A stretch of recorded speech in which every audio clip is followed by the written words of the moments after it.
अस्सलाम वालेकुम class 9th। आज हम करेंगे रिव्यू एक्सरसाइज 3 का क्वेश्चन नंबर 3। तो इसमें सवाल में हमें बता रहे हैं लेट यू यानी universal set is equal to है 1 2 3 नंबर जारी हैं कहाँ तक 10 तक। एंड ए जो सेट ए है वो है इवन नंबर्स का और वो कहाँ से कहाँ तक 2 4 6 8 एंड लास्ट जो इसका एलिमेंट है वो है 10। इसी तरह सेट बी दिया गया वो है 1 2 3 4 5 and set C is equal to 1 3 5 7 9। A हमें इवन नंबर में बताया गया है, सी हमें फर्स्ट 5 ओड नंबर में दिया गया है और जबकि बी हमें फर्स्ट 5 नेचुरल नंबर में दिया गया है।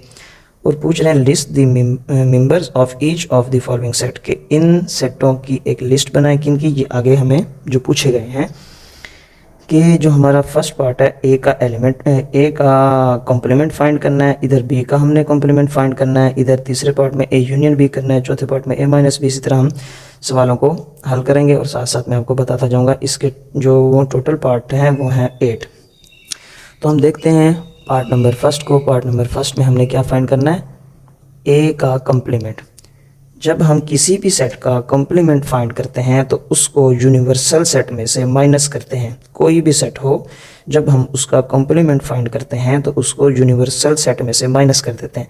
तो यहाँ पहले u लिखा तो यहाँ पहले u के एलिमेंट्स लिखे, फिर माइनस का साइन लगाया, फिर a सेट है तो a के हमने a सेट के एलिमेंट्स लिख दिए। अब इसके अंदर तमाम हैं, इवन भी हैं और ओड भी हैं। कहाँ से कहाँ तक, 1 से 10 तक, जबकि इसके अंदर सिर्फ इवन है यानी जुफ्त तादाद है। तो जो सेट U में हो और सेट A में हो सेम एलिमेंट्स वो यहाँ पर कट हो जाते हैं। बाकी जो सेट U में बाकी बचते हैं एलिमेंट्स वो आंसर होता है A का। इसमें मैंने बताया तमाम है तो यहाँ पर इवन नंबर इसके इवन नंबर से कट हो जाएंगे, बाकी इस सेट में बचेंगे ओड नंबर। जैसे कि ये 2 है, 2 2 से कैंसिल, फिर आगे 4 आएगा, 4 4 से कैंसिल, 6 आएगा, 6 6 से कैंसिल, 7 इसमें है लेकिन इसमें नहीं है, 8 आएगा, 8 8 से कैंसिल, 9 इसमें है पर इसमें नहीं है तो 9 इस सेट में बाकी रह जाएगा एंड 10 इसमें है और 10 इसमें भी है, ये भी कट हो जाएगा। मतलब ओड नंबर जो बचेंगे 1 3 5 7 9 वो भी पहले सेट में। अगर यहाँ पर 11 होता या यहाँ पर अगर 12 होता तो वो आंसर में ना आते। जो पहले सेट में बचते हैं वो आंसर होता है। तो ये हमारा ए का कॉम्प्लीमेंट है। इसी तरह जब हम बी का कॉम्प्लीमेंट फाइंड करेंगे तो u माइनस बी लिखेंगे, क्योंकि हम b का कॉम्प्लीमेंट फाइंड कर रहे हैं तो इसको हम u में से माइनस कर देंगे। यहाँ हमने यूनिवर्सल सेट के एलिमेंट्स लिख लिए माइनस b सेट के एलिमेंट्स लिख लिए। अब इसके अंदर तरतीब से 1 2 3 4 5, इसके अंदर भी 1 2 3 4 5 6 7 8 9 10 तक है। तो इसके पहले 5 एलिमेंट इसके पहले 5 एलिमेंट से कैंसिल हो गए, कट गए। बाकी जो हमारे पास आंसर बचता है वो है सेट U में जो बाकी बचते हैं वो है 6 7 8 9 10। तो ये B कॉम्प्लीमेंट का आंसर है। अब हमने फाइंड करना है A यूनियन B। तो A सेट के एलिमेंट्स लिख दिए हमने 2 4 6 8 एंड 10। B सेट के एलिमेंट है 1 2 3 4 5। जब हम इनका यूनियन करेंगे तो हमें तरतीब से लिखना है। इन दोनों सेटों से एलिमेंट इस तरह उठाने हैं कि वो तरतीब से आ रहे हों। और एक और चीज़ जो हमें ख्याल रखनी है कि 2 एलिमेंट्स अगर दिए गए हैं, जैसे यहाँ 2 है यहाँ 2 है, उसको एक बार लिखना है आंसर में।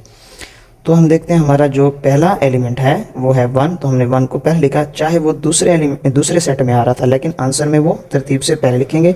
फिर 2 आता है, 2 दोनों में है तो 2 लिख दिया एक बार, 3 एक सेट में तो इधर लिख दिया, 4 इधर से लिख दिया इस सेट A से।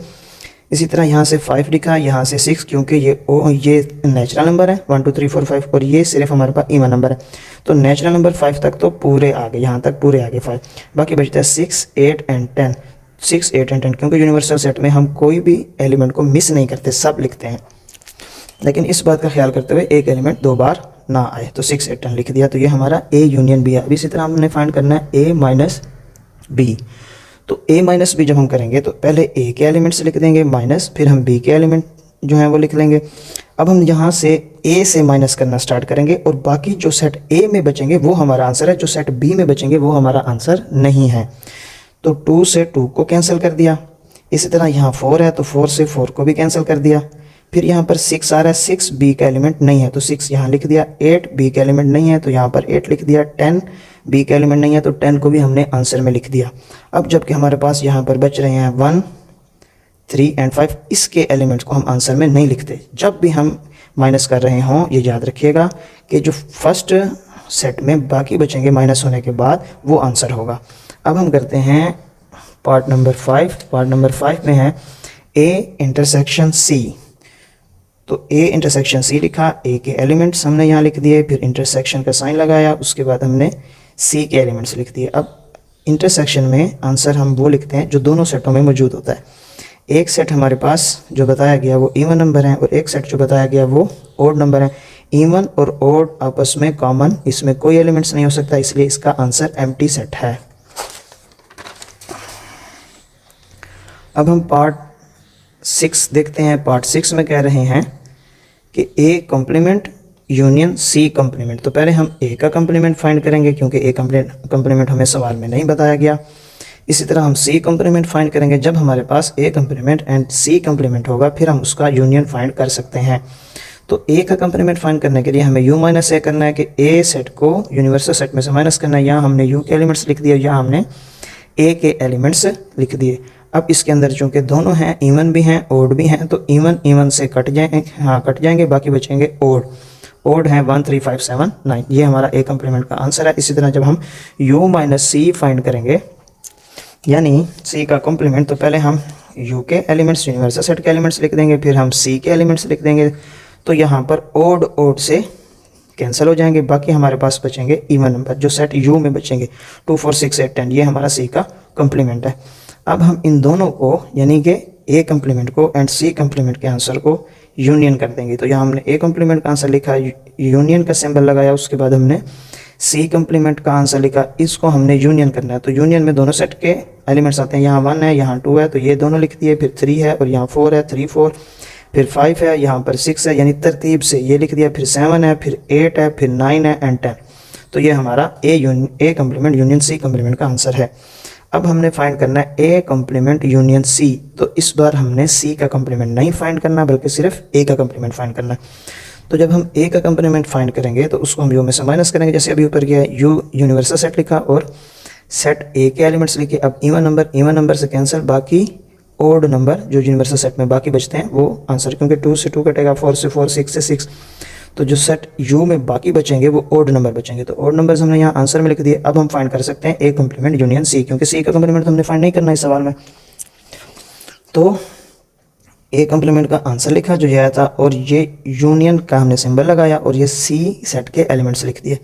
अब जब इनका हम यूनियन फाइंड करेंगे, इधर भी सेम एलिमेंट्स हैं, इधर भी वही एलिमेंट्स हैं, तो हमने इन दो एलिमेंट्स को एक बार लिखना है। एक लिख दिया, ये 3 है, ये 3 है, एक बार लिख दिया 5 एंड 5 एक बार, 7 एंड 7 भी एक बार, 9 एंड 9 भी एक बार लिख दिया। ये हमारा ए कॉम्प्लीमेंट यूनियन सी का आंसर है। लास्ट जो इसका पार्ट है उसके अंदर हमें फाइंड करने को कहा गया यू का कॉम्प्लीमेंट, यानी यूनिवर्सल सेट का। तो यू का कॉम्प्लीमेंट भी वैसे ही फाइंड होगा, इसको भी हमें यू यूनिवर्सल सेट में से माइनस करना पड़ेगा। तो यू जो है सेट वो नेचुरल नंबर है, कहाँ से 1 से लगाकर 10 तक। तो यहाँ हमने u के जो एलिमेंट्स पुट किए हैं, तो माइनस के बाद हम इस u के भी वही एलिमेंट्स लिखेंगे। जब एलिमेंट्स सेम होंगे वो आपस में कट जाएंगे सारे, तो कोई सेट u में बाकी नहीं बचता, तो इसका आंसर एम्प्टी सेट होगा।